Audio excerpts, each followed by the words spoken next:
Все още сме в началото на този квалификационен цикъл. Даваме се сметка срещу кого ще играем. Знам, че ще бъде много трудно и с оглед на настоящите си възможности мога да кажа, че ще направим всичко от себе си, за да се представим и да защитим авторитета на българския футбол по един добър начин. Продължаваме напред. Заповядайте.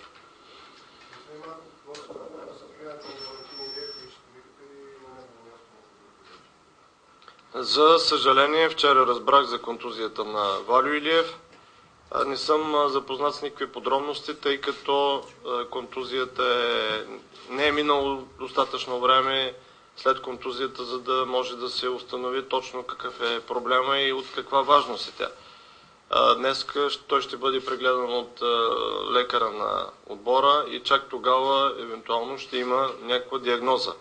От опит знам, че не винаги обаче това е възможно и е необходим по-дълъг период от време, за да се направи една точен анализ и извод от подобни контузии. В случай, че Валю Илиев не е в състояние да играе, ако това е крайното решение на медицинския екип, тогава ще бъда принуден да извикам допълнително състезател, но на този етап изчаквам, за да бъда убеден с цялостното му състояние. Виж после Станил. Не съм още вземал решение. Ще има и друга пресконференция, на която това ще бъде ясно. Благодаря. Заповядайте.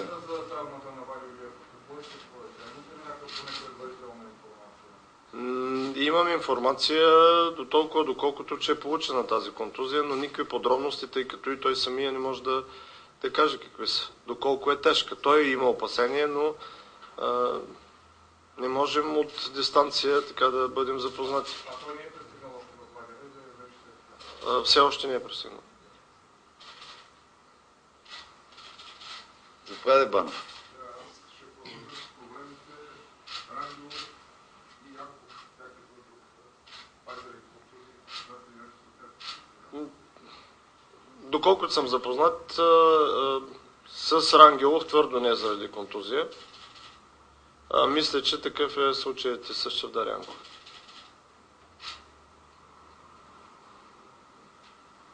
Господин Марков, аз съм Калин Катев, извинявам се, че Къде си, Калине? От галерията се обаждам, но тук намерих място.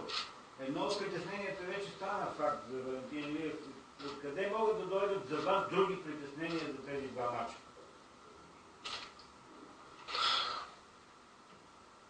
Хубавото е, че един от основните ни състезатели, Мартин Петров, играл в последната среща и това е една положителна новина, както и от участието му от 20 минути в закупата на УЕФА.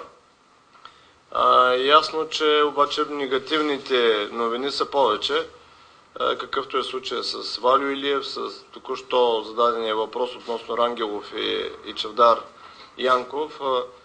Българският футбол ни разполага с такъв огромен потенциал от състезатели на високо европейско ниво, за да могат лесно те да бъдат заменени. И в този смисъл считам, че излизането на всеки един от играчите заради някаква контузия ни поставя нас като треньорско ръководство пред един сериозен или бих казал даже огромен проблем. За всеки треньор е важно да разполага с здрави играчи и с играчи в добра спортна форма. Аз не правя изключение. Ние също желаем да, когато викаме играчите, те да бъдат в една оптимална форма. Но наистина едно евентуално отсъствие и на Валю Илиев вече значи доста за нас. Заповядай.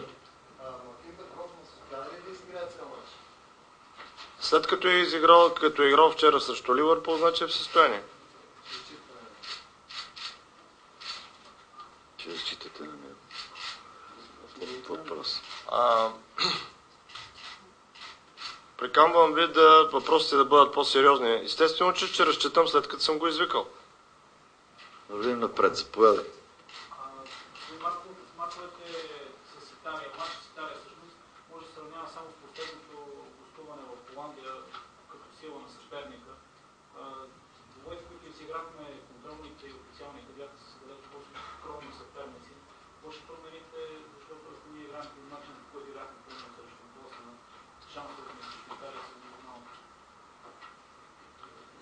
Едва ли аз съм човека, от който очаквате да чуете, че ние сме фаворити.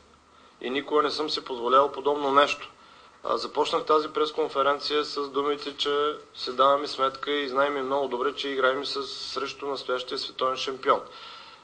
Българският футбол е далеко от възможностите на италианския.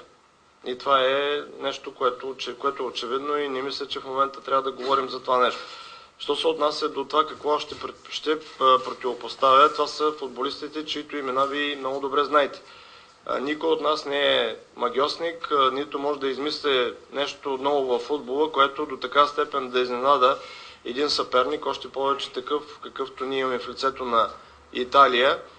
Ще се опитаме обаче и сме задължени това да направим, да се изявим според нашите възможности. Т.е. всеки един от играчите да се раздаде на 100% с оглед на индивидуалния потенциал, с който той разполага и съответно като отбор, за да можем да бъдем наистина един достоен съперник. Благодаря.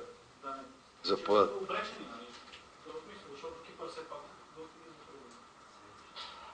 Не си спомням никога да съм казвал, че ние сме обречени и тръгваме с пораженческо настроение. Казах, че ще направим всичко възможно и в тая посока ще бъде насочена нашата подготовка, за да се изявим според възможностите си. Но ако някой от нас очаква да играем 2 пъти по-силно, това не е възможно, защото това е една илюзия, с която само се самозаблуждаваме.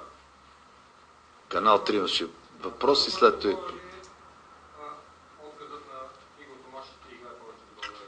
Бихте ли казали началото на въпроса? Загуба за отбора ли? Ами в известен смисъл е загуба, тъй като Томашич националният отбор разчиташе на него и с колегите, които бяха преди мен. Аз също във всички от приятелските срещи, включително и второто по време от първата квалификация в Черна гора, разчитах на него, така че е загуба. Но той в разговор с мен каза, че не се чувства в добра форма от една страна и от друга страна иска да посвети и да се концентрира изцяло в услуги на клубния си отбор, тъй като има проблеми, когато се връща там, вероятно заради климата, вероятно заради подготовката, която води там и каза пред мен и заяви желание да ни бъде повече викан. Нещо, което между другото се проведе в един колегиален и нормален тон. Двете въпроси имаш. За Марков бяхме на Италия и Грузия, какви са ви впечатленията? Все пак това са двата отбора, с които играем този отряд за квалификация. Впечатленията са ми, че Италия успя да постигне целта, а именно победата, с възможно минимум усилия. Явно това беше добре изчислено от тяхна страна. Мисля, че играчите не дадоха всичко като възможности, с които те разполагат и успяха да си постигнат целта много икономично.